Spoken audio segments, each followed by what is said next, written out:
You did a number of nature documentaries, which were a real staple of the Disney series in the 60s especially.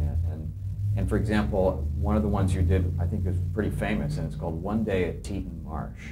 That's right. What was that about, and why was that a favorite of yours? Well, it was my favorite because it enabled me to do almost like a little tone poem for the whole picture. It was made as a television show, an hour television show, and it was such a beautiful job from this book of Sally Carriger, is that right? I think that's her name. It was all about the Grand Tetons up in Wyoming, and it encompassed all the little animals and the birds, and it was just a great little nature film. It was just terrific to work with. How do you draw your inspiration musically for a project like that? Well, I think I would get most of it by going back to things that I know that has worked before, that you can twist a little bit, because I have a certain little sound that I would write for a reindeer that I know from the past that it worked well. Not that you're writing the same thing again, but the same type thing. And you see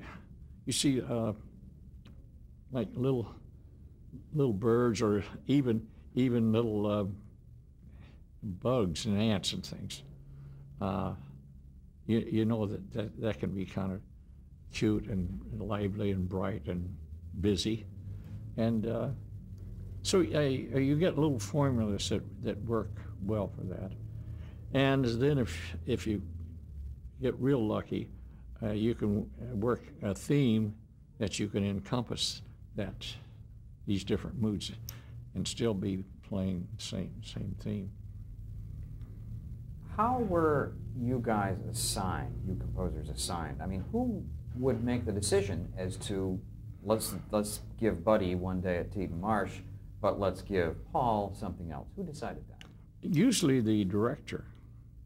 I had about eight or nine directors at Disney that would ask for me.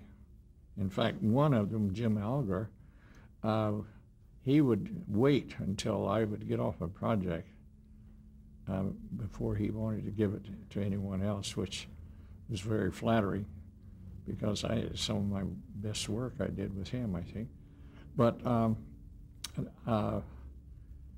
usually, if a feature came up, the director of it, over there it was almost like producer-director, would request Paul, when can Paul do this? Or Ollie Wallace, he did a lot of the nature things, and he would want Ollie for that. So there's been a few times where they would want someone else, and they wouldn't be available for a while, and then they say, well, how about Buddy, can he do it? Yeah.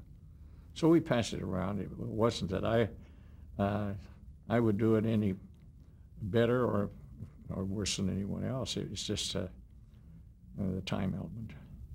Yeah, and most of them felt that way. It didn't. They had their preferences, but they weren't dead set on it.